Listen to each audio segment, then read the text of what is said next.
사랑이란 단어만큼 더 좋은 단어가 있을까요? 사랑하면 짧은 단어이지만 그리고 간단한 단어인 것 같아 보이지만 그 말의 크기, 능력은 이루다 말할 수 없죠. 생각하고는 있지만 말하기는 힘든 단어, 그리고 말은 하지만 행동으로 옮겨내는 것 또한 더 힘든 단어가 사랑이 아닌가 싶습니다. 사랑까지 내놓는데 시간이 꽤 많이 걸리지만 또 그 내놓는 말이 행동으로 옮겨진 것은 더 오랜 시간이 걸리는 것을 보게 됩니다. 그래서 어떤 분들은요, 사랑해 하는 이 단어 대신에 어느 때는 여러 다양한 표현을 써요. 결국은 사랑해 라는 것에 못 미칠 때가 많아요. 특별히 남자분들, 우리나라에서 이렇게 성장하신 고유 그 문화 가운데 성장하셨던 분들, 어떤 분은 경상도 분이 더 그런다고 그러는데 아마 공통적으로 남자분들이 아내에게 사랑해라고 하는 말은 그렇게 좀 쉽게 안 나오는 것 같아요. 그래서 아내들은 어떻게 해서든지 사랑해라는 그 단어를 한번 들어보고 싶어가지고 여러 가지 이렇게 궁리도 하고 얘기도 하지만 결국 그 결론을 내지 못할 때가 있어요. 근데 왜 이렇게 사랑이란 단어에 우리가 많은 관심을 쏟느냐 보았더니요, 사랑이란 단어 안에 힘이 있어요. 똑같은 여러 단어를 나열해 놔도 그 많은 단어 가운데 사랑이란 단어 안에는 큰 힘과 능력이 있어요. 사람을 다시 일으켜 세우는 능력이 있고요, 좌절되었던 곳에서 다시 일어날 수 있는 소망의 능력이 있어요. 그래서 사랑이라고 하는 것은 그냥 여러 단어처럼 그렇게 똑같은 무게가 있는 것이 아니에요. 훨씬 더 무게가 중한 그런 단어라 할 수 있습니다. 어린 자녀들에게 운동을 시킬 때요, 그 운동 무엇인가 계속 질책하고 책망만 하면 더 잘할 것 같아 보이지만 그 아이가 잘할 수 있게끔 사랑의 한마디를 하면요, 시키지 않아도 열심히 하게 돼요.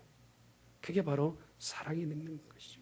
어디 좌절해서 운동하다가 더 이상 일어날 수 없을 때 그 바보처럼 못 일어나느냐 질책하는 단어보다 내가 너를 사랑한다 하는 그 단어가 그 선수가 다시 일어나서 할 수 있는 힘을 얻게 되는 능력이 있는 것이죠.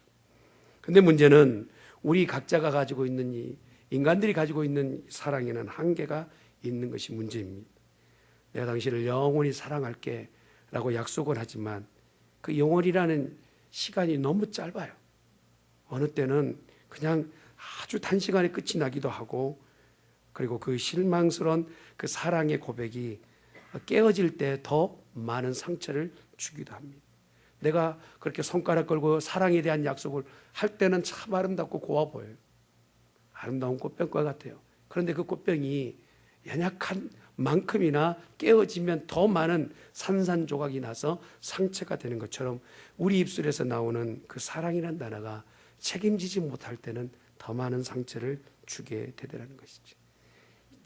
얇은 유리 조각이 떨어져서 깨어져 많은 상처를 주는 것처럼 그와 마찬가지로 우리 입에서 나오는 이 사랑이라는 단어, 그래서 사랑이라는 감정이 좀 영원할 수 있으면 하는 것이 우리의 바람인 것이죠. 그래서 결혼할 때 우리가 주례하는 분들 간혹 이렇게 특이한 결혼의 주례를 하는 것을 볼 수 있어요. 사랑은 감정이 아니고 의지다. 예전 제가 주례에 참여했다가 저도 이제 기도하러 갔다가 어떤 목사님이 주례하시면서 그런 얘기를 하시더라고요. 사랑은 감정이 아니고 의지다. 맞는 것 같아요. 사랑이라는 감정은 잠깐 그렇게 내가 다 지켜내지 못하는 그 자리에 잠깐 머물러 있는 파랑새처럼, 그리고 날아가 버리는 그런 파랑새처럼 되죠. 그러나 그 사랑을 지켜내지 못한 것 때문에 나중은 서로 큰 문제를 만나게 됩니다. 왜 결혼합니까? 젊은 이렇게 청년들에게 물어보면 행복하려고 결혼합니다. 제가 여기 앉아 계신 분들, 결혼을 이미 하신 분들에게 묻겠습니다. 그 일을 만나면 행복할 줄 알고 결혼했더니 정말 행복이 여기까지 왔습니까? 말은 못하고 코웃음만 쳐요. 그래서요, 결혼은 목적이 행복이 되어서가 아니고 결혼은요, 거룩하기 위해서 하는 겁니다. 거룩하기 위해서. 내가 처음부터 그렇게 결정하기 시작하면 나의 삶의 기점이 바뀌게 되는 것이죠.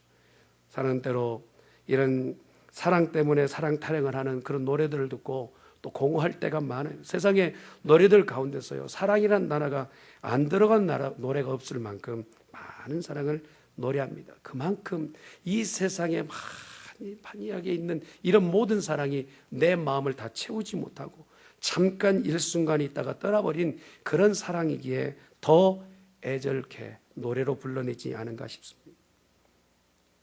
그래서 심지어는 어떤 사람은요, 그냥 사랑 없이 나 혼자 살지 결정하지만 여러분, 또 사랑 없이 사람이 어떻게 살아낼 수 있겠어요?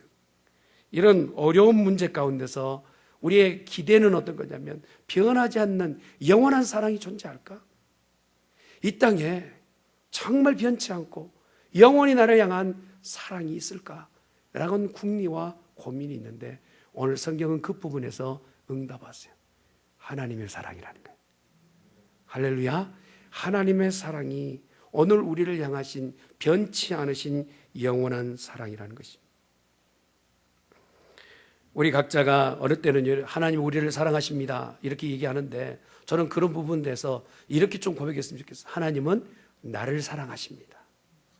한번 따라합시다. 하나님은 나를 사랑하십니다.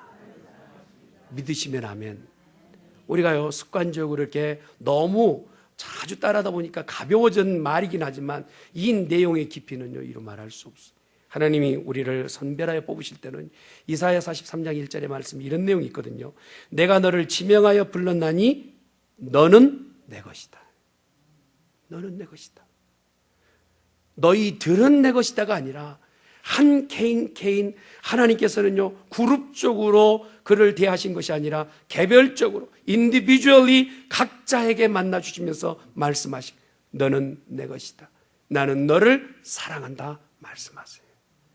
그러면 그 사랑, 분명히 하나님께서 우리에게 주시겠다 하신 그 사랑을 받지 못한 우리들, 느끼지 못한 우리들, 우리가 그것을 공유하지 못하고 있는 우리들이 무엇을 오늘 다시 한번 점검해야 되느냐? 하나님의 사랑을요, 오해해서 안 되는데, 첫 번째 우리가 봐야 될 것은 하나님의 사랑은 조건이 없다라는 것입니다. 읽었던 오늘 본문의 말씀을 보면 이런 말씀이 있어요. 5장 6절과 7절, 8절에 있는 말씀을 보십시다. 시작. 우리를 부끄럽게 하지 아니함은 우리에게 주신 성령으로 말미암아 하나님의 사랑이 우리 마음에 부은 바 됨이니, 우리가 아직 연약할 때 기약대로 그리스도께서 경건하지 않은 자를 위하여 죽으셨도다. 7절, 8절, 우리가 아직 죄인 되었을 때 그리스도께서 우리를 위하여 죽으심으로 하나님께서 우리에게 대한 자기의 사랑을 확증하셨느니라. 문제는 계속 커져요. 처음에는 하나님을 알지 못한 상태예요. 그리고 하나님 앞에서 내가 무엇인가 한 내용이 전혀 없는데, 나중에는요, 이제 원수된 나였지만 12절까지 가면 뭐냐면 하나님과 아예 대적이 된 상태인 우리들이라는 거예요. 사랑을 받을 만한 일을 해서 하나님께서 사랑하신 것이 아니라, 하나님은 애초에 우리를 사랑하시기로 당신이 결정하셨다라는 거예요. 아멘. 내가 해낸 무슨 능력과 내가 해낸 업적으로 하나님 우리를 사랑하신 게 아니란 말입니다. 그래서 우리가 생각할 때 하나님의 사랑은 조건이 없는 unconditional love라는 거예요. 하나님의 사랑은 무조건적인 줄 믿습니다. 보통 인생에 사는 동안에요, 사람들의 기준은 무엇입니까? 사랑받으려면 좀 뭔가 있어야지. 결혼의 대상자를 놓고 우리가 쉽게 생각할 때, 결혼의 대상자를 놓을 때 인물만 좋아서는 안 돼. 그래도 어느 정도 가방끈이 길어야지.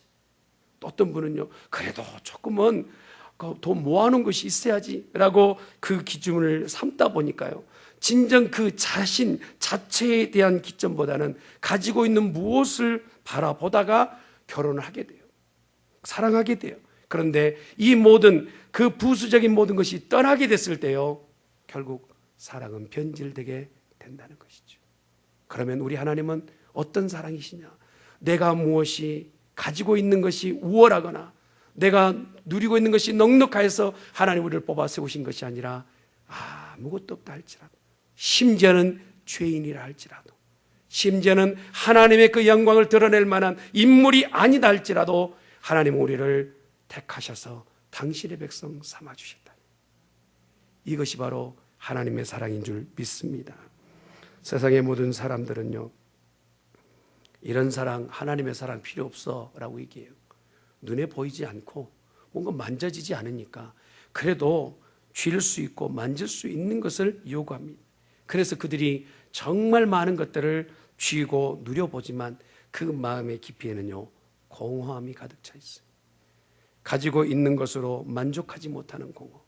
그것은요, 세상에 어떤 것을 붓는다 할지라도 채울 수 없는 공허예요. 오직 무엇으로만 채워지느냐? 하나님의 사랑으로만 채워지는 그 인생의 공허. 오늘 이곳에 모인 성도들은 하나님께서 그 공허의 빈 공간을 사랑으로 채워주실 줄 믿습니다. 그래서 우리 각자가요, 하나님이 나를 사랑하지 않으신 것 같아 라고 하는 사단의 어떤 그러한 그 유혹적인 말 가운데서 우리가 넘어지지 말아야 될 것은, 하나님은 내가 가진 것 없고 내가 누리는 것 없고 내 어떤 소질이 없다 할지라도 하나님은 나를 사랑하신다 약속을 붙잡는 거룩한 백성이 되어져야 될 줄 믿습니다. 하나님의 조건 없는 사랑 그 자체가 얼마나 큰 축복인지 성도들이 그것을 깨닫고 알아야 되는데, 내가 무엇인가 세상적 기준으로 하나님의 사랑을 평가하다 보니까 없는 것만 보이고 또한 다른 사람과 비교의 거리만 보게 되는 것이죠. 무조건적인 사랑을 하나님께서 어떻게 부어주시는지 이사야 선지자는 이렇게 표현하고 있습니다. 함께 보십시다. 시작. 오라 너희 모든 목마른 자들아 물로 나오라. 돈 없는 자도 오라. 너희는 와서 사 먹되 돈 없이 값 없이 와서 포도주와 젖을 사라. 너희가 어찌하여 양식이 아닌 것을 위하여 은을 달아주며 배부르게 하지 못할 것을 위하여 수고하느냐? 내가 듣고 들을지어다. 그리하면 너희가 좋은 것을 먹을 것이며 너희 자신들이 기름진 것으로 너희는 귀를 기울이고 내게로 나와 들으라. 그리하면 너희의 영혼이 살리라.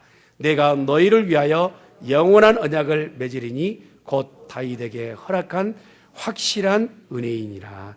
아멘. 조건 없는 사랑을 우리에게 주신 하나님의 약속은 이러합니다. 하나님 앞에 아무런 것 없이 그냥 나온다 할지라도 우리 하나님께서는 우리를 받아 주시는 줄 믿습니다. 하나님의 사랑이 있기 때문에 세상에 아무리 힘들고 어려운 문제를 만난다 할지라도 그곳에서 벌떡 일어날 수 있는 담력을 얻게 되는 것이죠.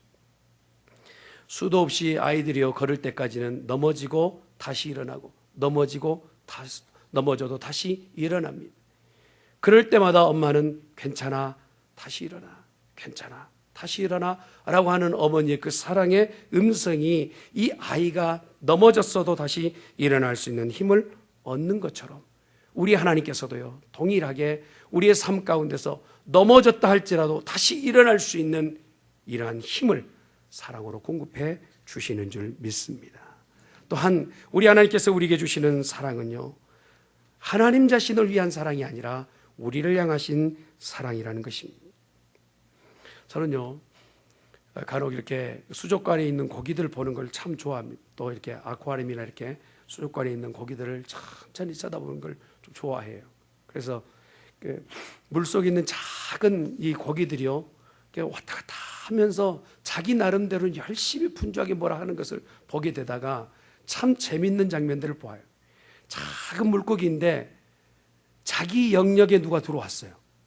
그런데 그 영역에 들어온 물고기를요 한번 물어가지고 혼쭐 내놓고 자기 영역까지 그 어떤 자기 바운더리를 쳐놓고 거기까지 다 나아가다가 이제 영역 밖으로 나가지 않고 다시 되돌아와서 다음에 또 들어와봐라 혼내줄 거야 하면서 되돌아오는 그 물고기 모양이 보일 때는 참 우스꽝스럽기도 하고 재밌기도 해요.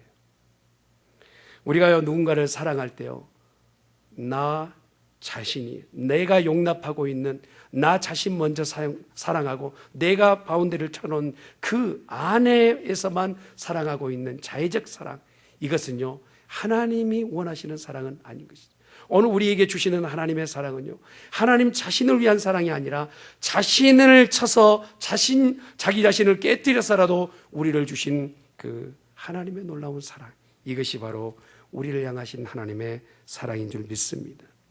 디모데후서에 보면 말세에 이런 일들이 있겠다 말씀하신 그 내용 가운데요, 말세에는 이곳저곳에서 폭탄이 터지고 난리가 있을 것 같다 보이지만 더 심오한 뜻의 이런 부분을 얘기하십니다. 말세에는 이런 일이 있게 되는데 한번 따라합시다.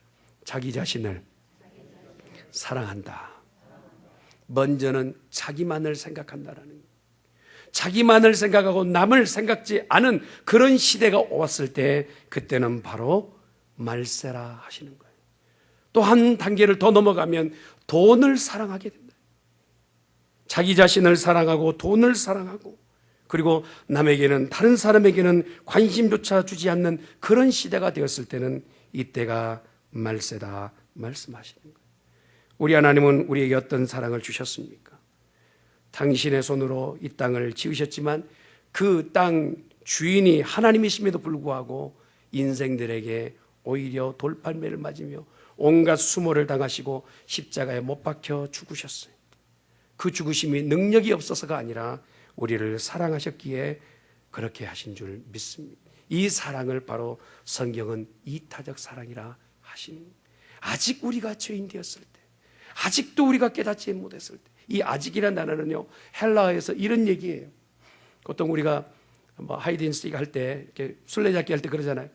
자, 내가 지금 찾으러 갈까라고 얘기하면 뭐라고 얘기합니까? 아직 그러잖아요. 아직. 근데 이제 다 숨었어요. 자, 찾으러 갈까 그러면요, 그때는 뭐라고 얘기합니까? 대답이 없어요. 그때는 찾아도 된다는 얘기죠. 마찬가지. 오늘 성경에 기록되어 있는 이 아직이라는 것은 예수를 믿었는데도 아직인 거예요.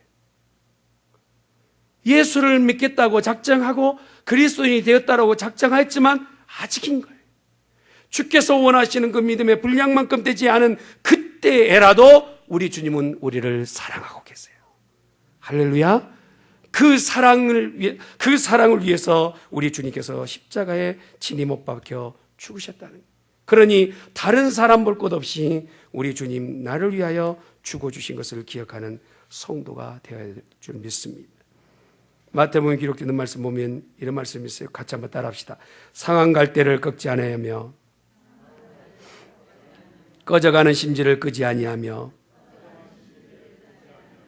심판하여 이길 때까지 하리니. 사랑하는 성도 여러분, 우리 하나님께서는 우리를 어떻게 사랑하시냐면 갈대 같으면 꺾여가지고 그 꺾여서 제 역할을 하지 못하는 그러한 갈대, 그걸 꺾지 않으신 거예요. 흔들거리는 갈대를 꺾지 않으시고 꺼져가는 심지를 끄지 않으시고 정말 믿음에서 간들간들 저게 믿음 생활 잘할 수 있을까? 교회는 출석하고 있는데 저게 정말 사람 언제 될까? 함에도 불구하고 우리 하나님께서는요 끝까지 그를 사랑하고 계신다. 사랑하고 계십니다. 연약하여서 정말 믿음의 그 어떤 구실을 할 수 있을까 하는 것 참에도 아직 죄인 되었을 때 우리 하나님 우리를 사랑하시는 그 사랑, 그 사랑이 우리를 향하고 있는 줄 믿습니다.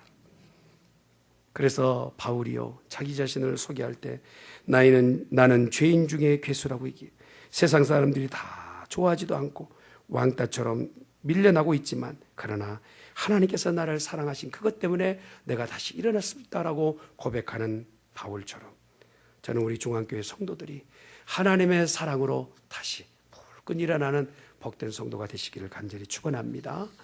하나님의 사랑은 오늘 본문에 기록되는 말씀을 보니까 영원한 사랑이, 서론에 제가 말씀드렸던 것처럼 인간이 가지고 있는 사랑은요 제한이 있어요. 한계가 있어요. 그것이 가장 짧게 끝나버리는 사랑이, 그걸 바로 저는 이렇게 표현해요. 사랑의 유효기간이라고 생각해요. 한번 따라합시다. 사랑의 유효기간. 여러분, 사람이요 사람을 사랑할 때는요 유효기간이 있어요. 보통 유효기간이 있습니다. 그러나 우리 하나님께서 우리를 사랑하실 때는요 유효기간이 없어요. 지금 하나님이 사랑하신다 들은 그 시점부터, 아니 그 이전부터 영원까지 우리를 사랑하신 줄 믿습니다. 이 땅에는 그런 사랑을 보지 못하기에 우리가요 그것에 대해서 다 칭찬할 수는 없지만 하나님 분명히 자신의 사랑에 대해서 영원하다 말씀해 주고 계십니다. 하나님, 우리 우리 각자가 상상할 수 없는 놀라운 사랑으로 우리를 사랑해 주신 사랑, 조건 없는 사랑, 이타적 이 사랑을 오늘 쥐고 세상에 나가기를 원하시는, 아직 연약할 때요, 아직 죄인 되었을 때, 아직 하나님 앞에 원수 되었을 때, 이러할 때까지도 우리 하나님은 사랑해 주셨다는 것이죠.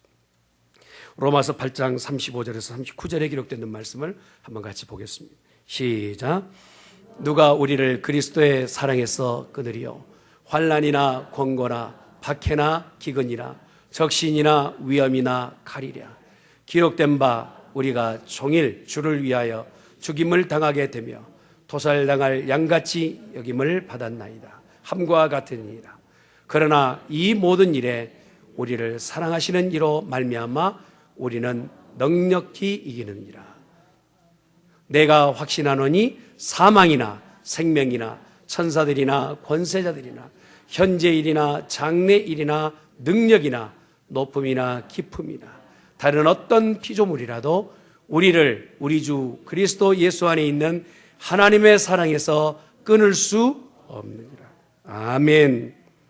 비록 병들었다 할지라도, 비록 내가 사업에 실패했다 할지라도, 내 가는 길이 막막하고 앞이 보이지 않고 이제 정말 기력도 힘도 다 빠져서 아무것도 할 수 없는 그 여건에 빠져 있다 할지라도 우리 하나님은 그것을 개의치 아니하시고 사랑하고 계신 줄 믿습니다.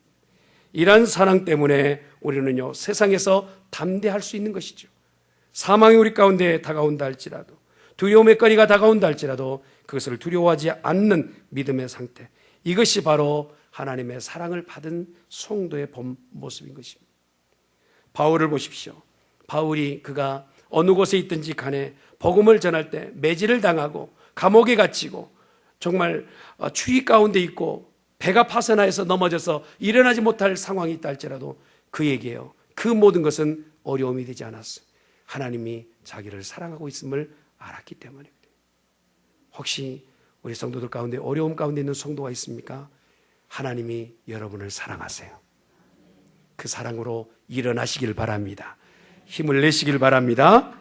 이러할 때 우리 하나님께서 사랑하신 모습은 어떻게 우리에게 나타납니까? 6절 말씀을 봅니다. 시작. 그리스도께서 경건하지 않은 자를 위하여 죽으셨도다. 경건치 않다라고 하는 이 단어는요, 그냥 삶과 생활 가운데서 건전하지 않다 그 정도뿐만 아니라 뭘 해도 무기력하다는 거예요. 할 수 있는 것이 제대로 없는 거예요. 그래서 이 부분에서 나는 해도 안 돼, 그래서 안 해라고 하는 이런 무기력 상태에 있는 이들이 있을 때 주께서요, 해보자, 할 수 있다, 내가 너와 함께함이라 하시는 거예요. 아멘. 디모데전서 1장 12절에 기록되는 말씀을 보면요, 나를 능하게 하신 그리스도 예수 우리 주께 내가 감사함은, 한번 따라합시다. 나를 충성되게 여겨 내게 직분을 맡기심이니라. 우리가 앞으로 지금은 아니라 할지라도, 지금은 연약하다 할지라도 앞으로 충성할 것을 미리 내다보시고 우리를 인정하시고 능하게 하시는 그 주님, 여러분 지금은 몰라요. 이 아이들 가운데, 앞에서 기도받았던 아이들 가운데서 누가 더 큰 인물이 될지 아무도 몰라요. 할렐루야. 여기 앞에 대학생들 서 있었지 않습니까? 유스자녀들 서 있었잖아요. 이 아이들 가운데 어떤 애들이 될 줄은 아무도 몰라요. 우리도 마찬가지. 지금은 이 상태에 있지만, 또한 정말 기대하는 것이 있지만 그것에 기대치에 못 미치는 부분들도 있지만, 우리 하나님께서 우리를 능하게 하신다면 놀라운 능력을 주게 될 줄 믿습니다. 하나님의 사랑 가운데 있는 이에게 좌절은 없어요. 앞으로 소망만 있게 될 줄 믿습니다. 사드락과 메삭과 아벳느고를 보면 그가 풀무불에 던져진다 했을 때도 느부갓네살 왕 앞에서도 그들의 믿음은 전혀 꺾이지 않습니다. 왕이여, 나는 당신 앞에 절하지도 않고 당신이 세운 신상 앞에도 절하지 않겠습니다 라고 말할 수 있었던 그 각오는 뭡니까? 하나님이 나와 함께 하시고 하나님의 사랑이 나와 함께 하시는 것을 의심 없이 믿었던 것이죠. 우리 교회도 지금 이 사랑이 필요합니다. 아멘. 또한 우리가 하나님의 사랑을 받는 사람들은 어떻게 바뀝니까? 신분이 바뀌어요.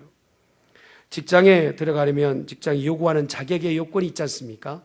우리가 하나님께서 우리를 사랑하실 때 무조건적으로 우리를 선택하여 사랑하셨다 하셨어요. 그러면 그 사랑받은 자녀들은 어떻게 됩니까? 죄인이 아니요 의인이 된 것입니다.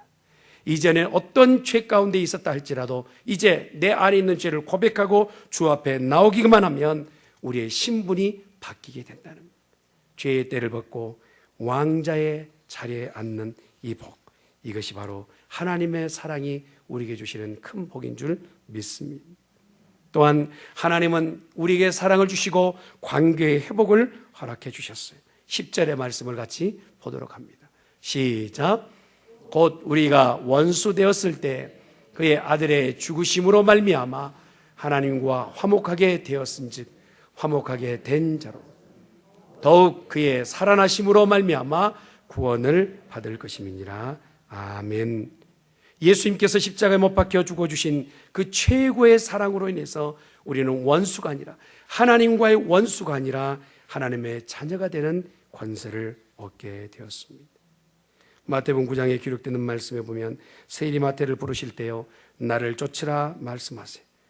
세리가 누구이고 마태가 누구이냐면 죄인 중에서도 최고의 죄인, 민족에게도 사랑받지 못하고 인정받지 못한 그 마태, 예수님의 제자에게는 적절치 않았던 마태, 그럼에도 우리 주님은 마태를 불러주시고 제자 삼아 주셨던 것이죠. 오늘 저와 여러분도 마찬가지, 자격 없고 소질없지만 하나님께서 우리를 그의 사랑으로 부르셨다면 남은 인생을 믿음으로 살아가는 거룩한 백성이 되어야 될 줄 믿습니다. 테니스라는 사람이 이런 말을 했대요. 가장 위대한 것을 보면 반드시 그것을 사랑하게 된다. 저는 이 말에 반박하려고 합니다. 그가 말했던 굉장히 위대한 것을 보면 당연히 사랑하게 된다. 그런데 이 땅에 우리 주님이요 오셨을 때 그를 사랑했나요? 그의 외모는 마른 땅에서 나온 줄기 같고 고운 모양도 없고 풍채도 없어서 사람이 볼 때는 예수님을 그냥 사람의 관점으로 주님을 보았어요. 그래서 그를 사랑하지 못하고 결국은 십자가에 못 박게 됩니다. 가장 격이 있고 가장 높으신 하나님의 외아들이신 예수님은 그들이 주님께서 지으셨던 그 피조물에 의해서, 피조의 인간에 의해서 결국 십자가에 못 박혀 죽으시게 됩니다. 십자가의 사건은 이 땅의 시간과 영원의 시간 가운데서 최상의 순간이었죠. 그가 십자가에 못 박혀 죽으신 그 시간은 하늘의 문이 열리고 이 땅의 지옥의 문을 호통치는 사망에게 사망을 선포하는 시간이었습니다. 그럼에도 불구하고 이 땅의 거반의 인생들은 예수님을 마음에 받지 못하고 그 사랑을 받아들이지 못합니다. 고작 인간이 자기의 이기적 욕심으로 예수님을 십자가에 못 박게 했던 이 사건은 오늘 저와 여러분이 다시 한번 마음에 묵상하고 주의 사랑으로 받아들이는 거룩한 시간 되시길 간절히 축원합니다. 이 세상의 역사 가운데서 십자가상에 주님이 생명을 주신 이 사건보다 더 귀한 사건이 어디 있겠어요? 하나님은 우리를 사랑하신다. 가장 크게 선포하신 사건이 바로 십자가의 사건.